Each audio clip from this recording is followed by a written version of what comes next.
Hi everyone, Aaron here for Zollotech, and today Apple released iOS 18.5 to the public. iOS 18.5 is available around the world at the same time for everyone, and if you're not seeing the update, you can find it by going into your settings, going to General, and then Software Update. You should see the update here, and then you'll be able to install it. Along with this, Apple also released many other updates, such as iPadOS 18.5, watchOS 11.5, Mac updates, tvOS updates, HomePodOS updates, and even older updates as well. Now, as far as the overall size, this can vary greatly depending on what version you're currently on, but it can be anywhere from about a gigabyte over 7 gigabytes if it needs to fully install the update. Let me know the size of your update in the comments below. Now let's go ahead and take a look at all of the new features. Now the first thing is there's a new modem update if you're coming from iOS 18.4.1. If you're on iOS 18.5 RC or any of the previous versions from about beta 3, the modem update is the same, so no changes there. When it comes to features we can see, well, the first one has to do with screen time. If we go into our settings, and if you have screen time enabled for a child, they've made an update here. And if you have screen time enabled for a child and they go to enter their password, whether that's asking for more time or trying to disable it, you'll get a notification now on your phone that your child is entering the overall password. So that's something they've updated with 18.5. Another thing Apple has updated has to do with the TV app. If you're using the TV app on a third-party device, such as maybe a Samsung TV, an LG TV, or something else, you can now purchase things using your iPhone to verify. So if you're using maybe TV Plus, you want to purchase a movie or something else, you can then verify that purchase with your iPhone, iPad, Apple Watch, or Mac now. So that will work across all your devices, making it easier to purchase. There's also some connectivity updates in iOS 18.5. The first thing is there's support for carrier-provided satellite features on all iPhone 13 models. This is not emergency SOS, but rather support via your carrier over a satellite. In my area, we have this via Starlink, and not all carriers support it, but you can see it under Settings, Cellular. Under your cellular data options, you'll see that you have the option for satellite now. It says allow this iPhone to connect to the satellite network provided by your carrier.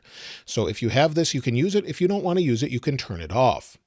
Another thing that's been updated is Airtel in India seems to have added 5G standalone support. This is found in the same menu here under Voice and Data, and if you have it, you'll see 5G standalone. So it says 5G standalone. It uses 5G for all cellular activity, including cellular network connections. And then you also have Voice over 5G standalone as well, as long as your carrier supports it. So it looks like they've rolled that out to Airtel and possibly other locations as well.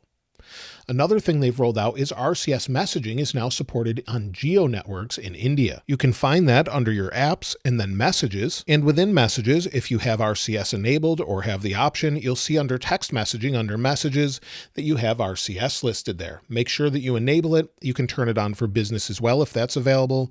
And this just allows RCS messaging features across your device. So that's something they've added here as well.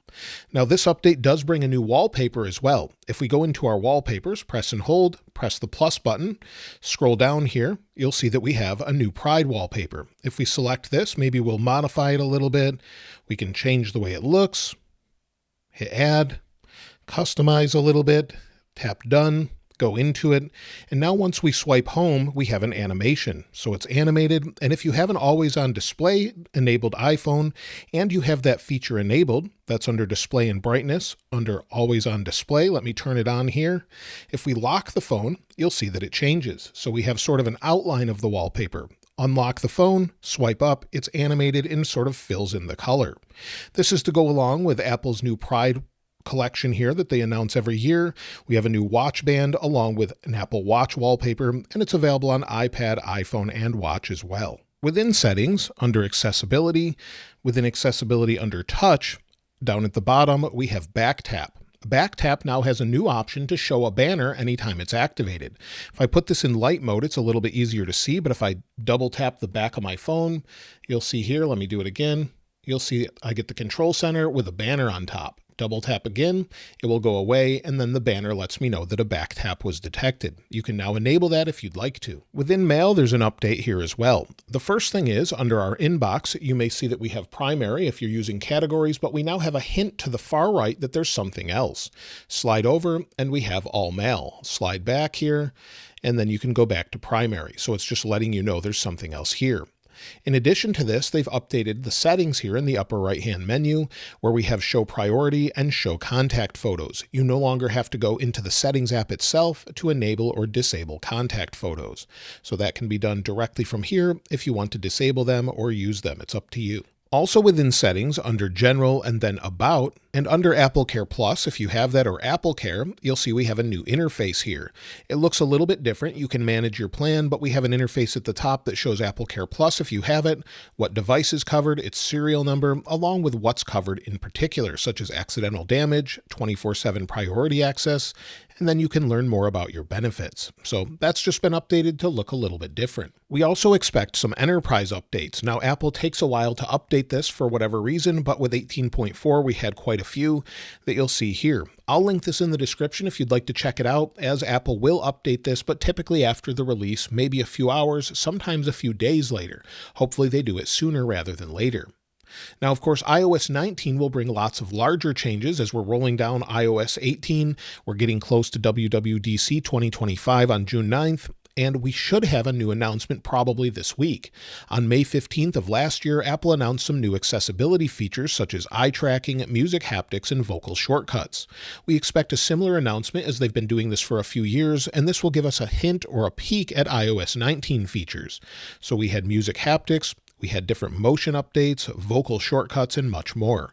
So as soon as Apple announces this, of course, I'll cover it in a video if we have anything new to talk about. So hopefully we see that this week, and I would expect some sort of announcement with this, showing off at least a few of the future updates, probably not the overall design change we expect. One other small update in iOS 18.5 was a new splash screen for food under the News Plus app. If you go into the News Plus app for the first time, go to Following and then go to Food. Of course, you can see all of the recipes that Apple added with iOS 18.4, but you may have a splash screen giving more information about it. As far as bug fixes this time around, well, the first thing that Apple mentions has to do with the Apple Vision Pro app. Prior to this update, you could have a blank screen when opening the app and have nothing here. That's now been resolved, and you should see your Vision Pro if you have one, and all the things that are now available for it, such as Spatial Gallery and much more. So those are available now, and that should be fixed this time around. As far as other bug fixes, well, Apple didn't mention anything else in their specific notes for whatever reason, but they did resolve some other issues, such as HVF. We have security issues they've resolved. We also have resolved issues with StoreKit and writing tools as well.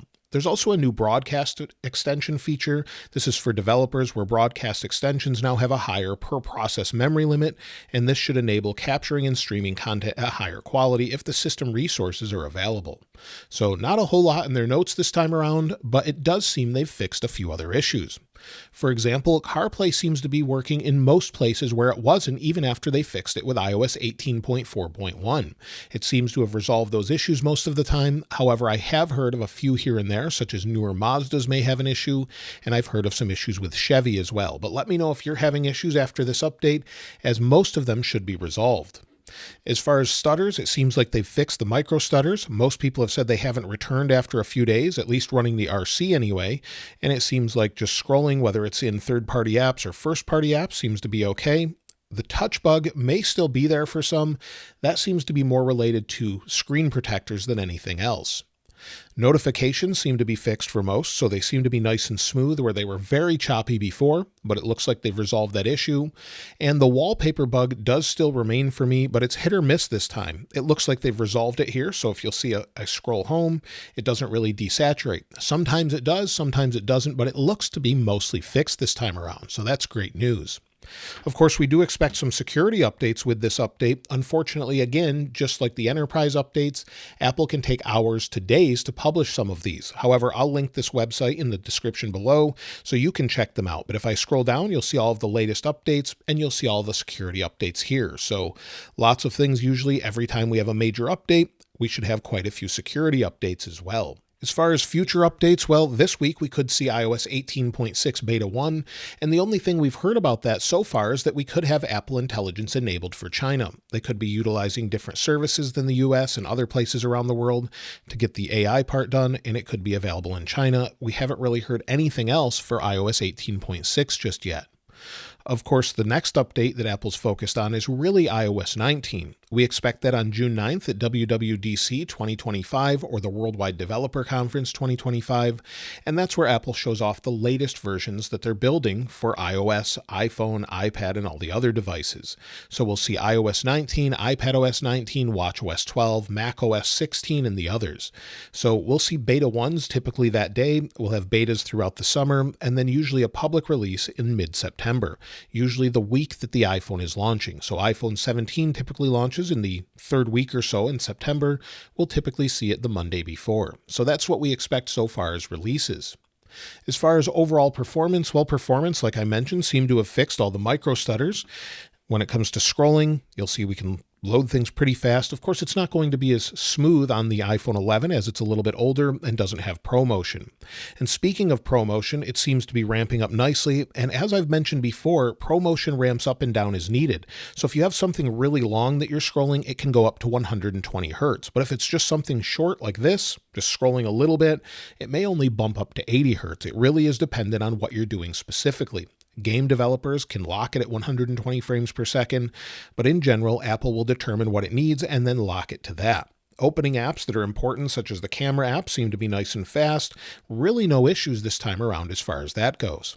When it comes to the overall heat, well, most people are reporting that the phone is staying nice and cool. Of course, any heavy task will heat the phone up as it's using intensive processing, but overall it seems nice and cool. So let me show you that on the thermal camera. So you'll see we have about 33 degrees Celsius. That's because I've been holding it. Of course, you'll see my hands much warmer, of course. So around 33, 34 degrees Celsius at the hottest point, but it doesn't feel very warm to the touch. Again, I've been holding it with the screen on, and I've seen it cool down rapidly as well. It does not feel hot, and that's the main thing. Apple will sort of change this as needed when it's ramping up the processor or back down. When it comes to battery life, if we go into battery health, I have 100% battery capacity with 195 cycles. It seems like when you get around 250 with the iPhone 16 Pro Max, it may drop down to 99. Well within normal range. If we take a look at the last 10 days, depending on the day, you'll see here 1 hour and 55 minutes of screen active time, 1 hour and 16 minutes of screen idle time, and I'm down to 87%. It's actually been pretty good on iOS 18.5 with the different betas. After beta 3, beta 4, and the RC were great. So in general, I'm getting through the day, no problem. Whether I'm traveling or doing something else, it seems to be lasting without an issue. So definitely better than before. As far as the overall storage, it is taking up a little bit less when it comes to Apple Intelligence. If we go to iPhone storage, let it load here just a moment, scroll to the bottom, you'll see on iOS, we'll go back here, go down to iOS, we have 18.67 gigabytes total, with Apple Intelligence taking up 6.28 gigabytes. On the previous version, we were over 19 gigabytes of total storage. So they're either refining code or maybe it just doesn't need as much for what I'm doing. As far as if you should install iOS 18.5, if you're on iOS 18.4.1, this should solve a lot of the issues I've already mentioned, such as Apple CarPlay, additional problems you may have, as well as give you a few new features and changes, and hopefully add stability. Only time will tell, but so far this is seeming to be even better than iOS 18.4.1. If you're a beta tester or developer and you don't want to continue on the betas, I would recommend turning that off at this point. Of course, you can wait till iOS 19 if you want to try that out, but I don't normally recommend trying that out early on. iOS 19 beta 1, 2, and probably 3 will be a little bit less stable. If you wanted to try it on your main device, you may want to wait until beta 4. That's typically what I recommend.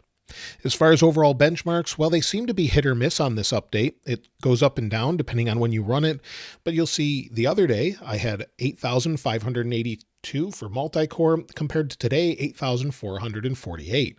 It seems to vary greatly, but it's well within the margin of error. A few hundred is normal, as it will fluctuate depending on what's going on in the background.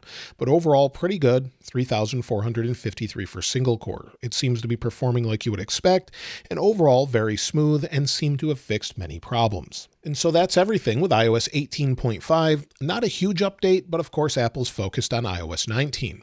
If you've noticed anything different or new, let me know in the comments below, and of course I'll link this wallpaper in the description like I normally do.